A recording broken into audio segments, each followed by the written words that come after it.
Bom, eu sou a Karina e eu faço vídeos aleatórios quando eu tô pensando demais.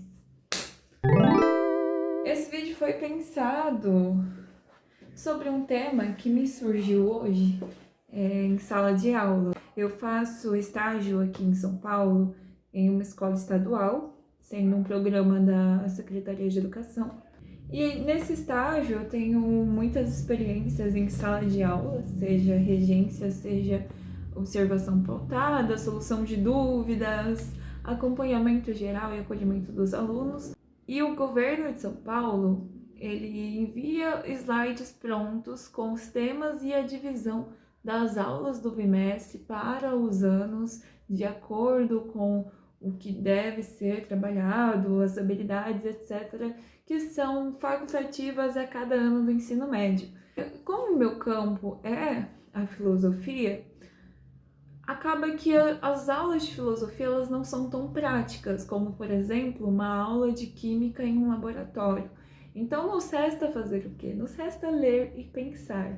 E esse ponto, que é tão fundamental e parece tão trivial para nós no ensino, dentro desse sistema escolar, que quando eu me deparo com a interação dos alunos com os slides, que são pouca coisa, na verdade, que não são slides tão complexos, mas como, novamente, a nossa atividade é leitura, a filosofia tem esse campo de reflexão, eu acabo vendo uma certa dificuldade desses alunos na leitura, ou não só dificuldade na pronúncia, na própria dicção, mas até mesmo você consegue perceber nessa interação deles com a leitura dos slides que eles pulam algumas palavras porque basta o começo e eles já pré-concebem o que aquilo significa e só falam e não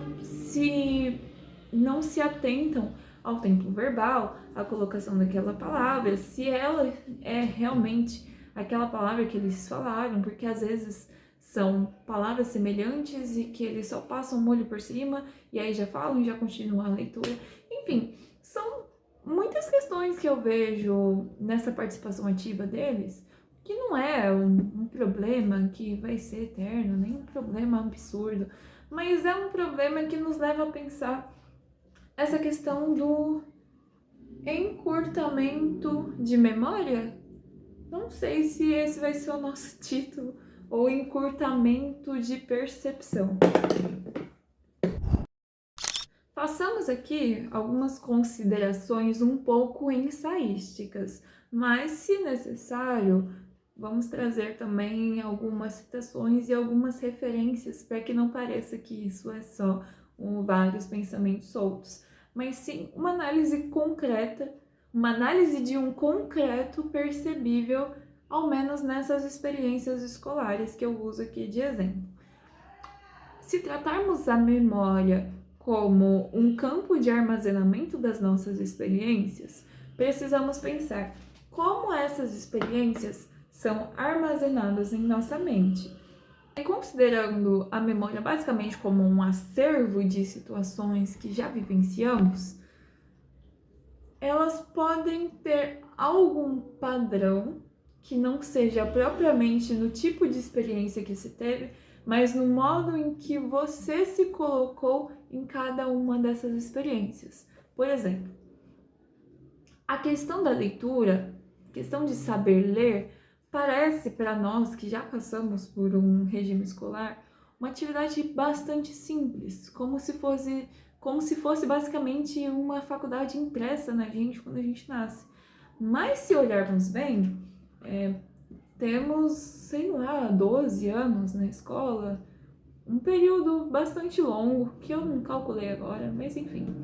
Temos um período bastante longo no sistema escolar, no sistema de ensino. Esse sistema de ensino nos ensina algumas faculdades básicas que são imprescindíveis ao intelecto e também à interação mais ativa com o mundo. O nosso mundo não é primitivo, portanto, é necessário que também, para se desenvolver como ser humano capaz de agir plenamente na sociedade, você também deva adquirir algumas habilidades intelectuais. E nelas estão a leitura, a percepção, a fala, a memória, a capacidade de articulação, enfim, são muitas coisas que entram dentro desse âmbito de interpretação das experiências e também do juízo que se faz sobre essas experiências e da forma com que você se porta expressivamente como pessoa. Esse é um ponto. Esse é um primeiro ponto. Voltando para a questão da memória, a nossa atuação, ela é por muitas vezes espontânea. Não é todo o tempo que nós vamos preparar e calcular anteriormente, tudo bonitinho, tudo bem calculado, a forma com que vamos agir com uma situação que não sabemos qual vai ser. Não calculamos anteriormente as nossas reações às diversas situações que podem ocorrer durante o dia, ou os diversos aparecimentos de coisas para se interpretar, para se perceber e etc. Então, a interação do sujeito com o mundo, a interação intelectual, ela vai acontecer espontaneamente, mas a partir daquilo que fica de todas as experiências e da aprimoração que se faz desse intelecto, que é geralmente feito dentro do sistema escolar. A leitura, portanto, entra como essa faculdade que deve ser desenvolvida e aprimorada nos seres humanos. Ela não é, novamente, impressa desde o nascimento. Agora vejamos. A atenção que eu dou a um conjunto de signos, a um conjunto de palavras dentro de uma sentença, ela vai passar pela construção desse sentido dentro daquele objetivo ali. Por exemplo, um parágrafo longo, ele vai ser construído sob um sentido subsequente que tem um objetivo ali de entendimento. Não são só signos soltos, é um sentido que vai sendo construído objetivamente e aí nós, com a nossa altivez e a nossa interpretação, o lemos, o interpretamos e o guardamos ali como uma sentença de sentido e relacionamos com as próximas questões, os próximos aparecimentos de sentido também dentro daquele texto. E assim a gente faz uma espécie de megazord de sentidos, porque além dos sentidos menores que se tem, um texto grande, sem contar essa divisão de parágrafos, de sentenças curtas, ele também vai ter um sentido mais geral. Então, para se entender esse sentido mais geral, precisamos passar atentamente pelas partes, correlacionar elas e fazer uma espécie de intelectualização daquilo que é meramente um signo, daquilo que é meramente uma construção. Os textos que lemos em sala de aula, ou os textos que lemos, seja na rua, seja ler uma placa, enfim, esses signos, esses sentidos que nós interpretamos em nossa vida, eles demandam uma certa duração de atenção para a compreensão daquilo que se pretende. Então, vamos vendo. Estamos falando de memória, agora de interpretação e chegamos em uma segunda situação. Essa duração de atenção vai depender da forma em que aquilo que estamos aprendendo foi realizado. Se eu tenho o costume de ler textos grandes e de fazer essas associações menores e manter essa continuidade entre essas associações menores para se entender aquela maior, eu acabo desenvolvendo uma atenção de uma duração prolongada a entender algo a entender. Se eu tenho o hábito de fazer esse exercício de atenção prolongada, eu acabo tendo uma percepção um pouco mais aguçada dos sentidos, talvez um pouco mais de atenção a pequenas partes, seja a palavras, enfim. Mas vejamos, em contraposição, aquela mente que se atém a sentidos muito curtos ou sentidos que não necessitam de tanta interpretação e correlação dos dados que são oferecidos, ela vai acostumar a ter essa interpretação de uma doação direta daquilo que se quer. Ou seja, um cartaz, ele não é um texto que você vai ter que ler e entender o que a pessoa que está chamando para aquilo, por exemplo, cartaz de convite, sabe? Se um cartaz de convite ele é dado, ele é objetivo, ele tá falando, olha, isso aqui, as informações mais importantes, isso aqui é só você bater o olho, associar tudo e um beijo. Agora, um cartaz, ele não vai ser um longo texto interpretativo para você pensar no que pode ser a intenção daquele autor, daquela pessoa que fez, o que ele está querendo dizer, para onde será que ele quer me chamar, enfim. Coisas mais rápidas não demandam uma interpretação mais abstrata, uma confirmação um pouco mais racional daqueles dados que são oferecidos. E esse é um problema que nós enfrentamos agora com o uso da internet. Nós sabemos que a internet é uma bomba de informações curtas e muito rápidas e muito variadas, então tudo aquilo que nós damos atenção, que nós percebemos, ele ocupa a nossa mente. Tudo aqui, as coisas não entram na nossa cabeça simplesmente de uma forma passiva, elas não aparecem e entram e a gente tem consciência. A gente interpreta, mesmo que muito rápido, coisa de milissegundos, que nós não nos percebamos entendendo, mentalizando aquele sentido, como a gente percebe dentro de um texto acadêmico, um texto difícil, a gente não se percebe consciente, intencionalmente, daquelas informações que são passadas pra gente de uma forma muito rápida, por exemplo, como no feed do Instagram, como em qualquer informação, propagandas que aparecem durante o seu querido vídeo no YouTube, ou a Netflix coloca... eu acho, né, que a Netflix coloca propaganda, nem sei, nem acesso mais Netflix. Se acostumar com percepções rápidas te coloca em uma posição em que você acha que o seu entendimento do mundo, da experiência, é uma coisa totalmente passiva, sendo que ele é construído ativamente e molda a sua mecanicidade de interpretação, a sua duração de atenção. Essas coisas entram todas ali em todo momento de percepção de qualquer coisa que seja um cartaz, seja o texto, seja uma voz, seja o barulho. Tudo que nós interpretamos, por qual for o sentido, ele é interpretado intencionalmente, ele é construído ativamente como algo que está acontecendo e nós estamos presenciando esse acontecimento.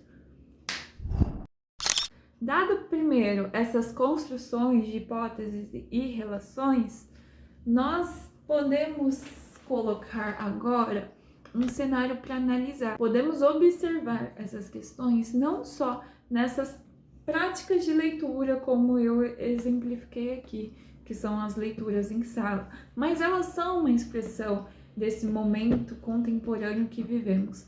Mas não só isso. Agora eu entro aqui com outro caso.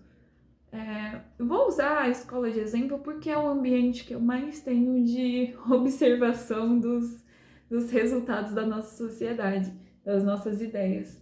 Mas enfim, percebo também que a globalização das ideias, que é um fator inerente à tecnologia, também vem fazendo com que esse nosso problema de encurtamento da memória seja algo realmente factível de acontecer e de moldar a nossa percepção.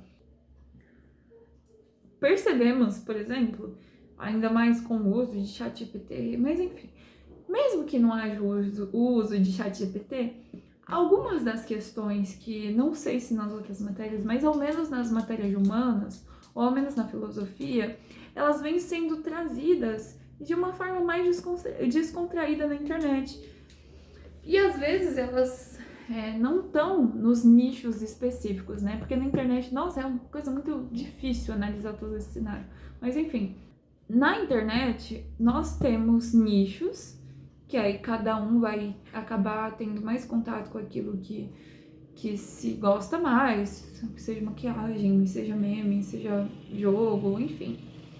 Temos esses nichos de conteúdos, mas alguns acabam extrapolando. E ainda mais no cenário de hoje, eu vejo que tem uma coisa que se universalizou, foi ideias de mentalidade. As questões de mentalidade que vem aparecendo agora, elas levaram para o público muitas ideias oriundas da filosofia. Porém, contudo, entretanto, elas não têm um viés filosófico, elas têm esse viés prático de mentalidade. E aí acaba que alguns assuntos de filosofia, eles são compartilhados na internet. Não só de filosofia, mas alguns fatos de história, enfim. E aí, com essa aquisição rápida também de algumas informações, de alguns conteúdos que são mais difíceis, né? Ela vem com ideias prontas. E aí também se percebe que essas ideias prontas, elas circulam entre os alunos e elas nos aparecem quando colocamos questões ou quando pedimos que eles participem e dê suas opiniões. Como a filosofia ela tem esse campo mais de pensamento, de comportamento, enfim, ela entra em umas questões mais subjetivas, se percebe que nessas áreas de humanidades, as informações que são compartilhadas, elas nos vêm em alguns momentos muito oportunos, quando questões, quando interações de sala de aula remetem a esses assuntos. E elas surgem sempre em frases prontas. E aí nós percebemos que essa globalização de ideias, ela é muito presente na construção da consciência dessas crianças. Não só conteúdos específicos de matérias, mas também até formas mesmo de pensamento geral, essas coisas mais subjetivas, sabe, como por exemplo, frases, como formas de falar sobre a vida, sobre os sentimentos. São frases muito prontas, como quando eu estava na escola, era aquele se derrame, se der ame. Na minha época elas apareciam assim. Isso é característico de época. Eu só estou na posição de observador agora e não de receptor dessas coisas. Mas enfim, eu acho bastante interessante você conseguir perceber esse mundo afora e esse mundo como resultado dessas ideias, dessa construção meio que agora virtualizada do imaginário, essa construção virtualizada da consciência, sendo expressa ali na vida real, tipo, na realidade, no tete-a-tete aqui, você consegue perceber essas coisas acontecendo. É bastante engraçado. Mas enfim, o encurtamento de memória pode ser dado, então, dentro dessas questões de habituação de recepção de dados prontos e de uma consciência passiva, como se a consciência fosse uma mera receptora de informações, de estado de consciência. E aí, com isso, nós temos não só uma diminuição da duração de atenção, mas talvez uma inutilidade da necessidade de se dar muita atenção. Até parece um pouco problemático falar que algo realmente não difícil, mas complexo, algo realmente vai exigir bastante de você. Agora temos alguns vieses de excessividade do sujeito, enfim, dessas coisas que são um pouco mais de uma aprimoração, não me foge a palavra certa agora, mas essas atividades que são um pouco mais de um esforço para aperfeiçoar-se, para desenvolver-se, para ser mais racional, elas também, não sei porquê, não vou entrar nessa questão agora, mas elas vêm um pouco com um peso, sabe? De você pedir para que o aluno faça uma tarefa realmente bastante complexa. Parece até um crime pedir para que uma tarefa bastante complexa, que vai exigir sim dele uma atenção, que pode ali gerar uma certa ansiedade. Sim, sabemos que essas coisas acontecem, mas esse encurtamento da atenção, ou mesmo inutilidade da atenção, vem fazendo com que essa memória, essa consciência estejam ali se construindo baseada nesses modelos, sabe? É como uma lei de funcionamento. Não só isso, mas pensemos que há necessidade de se colocar como interpretador ativo das situações que te ocorrem na experiência como um exercício de ser racional e consciente. Isso é importante até mesmo para questões mais simplistas, como não aceitar ideias prontas, verificar as informações que se concebe agora na internet, que são informações rápidas, subtítulos chamativos, enfim.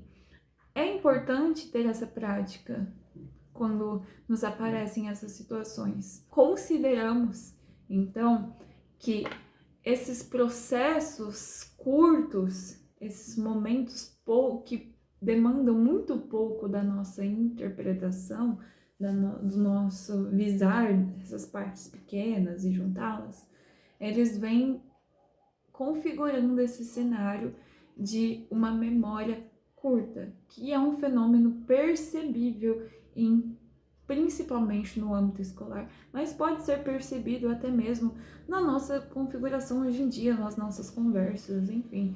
Ele é um fenômeno percebido em vários espaços, ainda mais. Quanto mais nós temos interação, quanto mais nós nos virtualizamos, quanto mais delegamos as nossas tarefas de consciência a um outro meio de doação direta, de interpretação direta do sentido, mais nós entramos e expressamos esse fenômeno de um certo encurtamento de memória. Agora, um problema, para nós fecharmos essa ideia, um problema que bate diretamente com a ideia do encurtamento geral, não essas problemáticas pequenas que construímos para entender essa nossa temática, é a exigência de atenção em atividades que vão te basicamente certificar como um ser humano bem desenvolvido.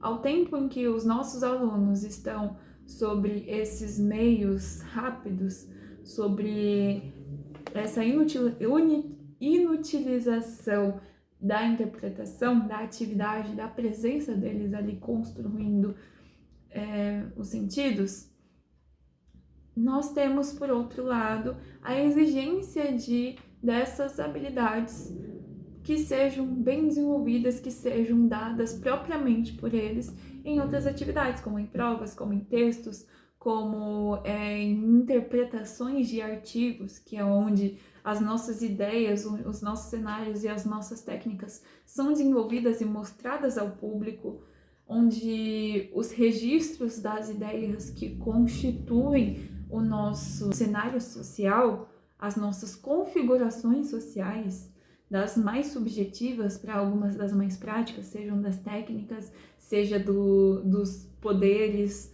seja da constituição do Estado, seja dos seus direitos, seja da produção de uma tecnologia, elas estão aí no mundo para serem interpretadas, mas de uma forma com que você faça isso com essas habilidades bem desenvolvidas. Óbvio que hoje podemos jogar um artigo importante no ChatGPT e eles não dão esse sentido.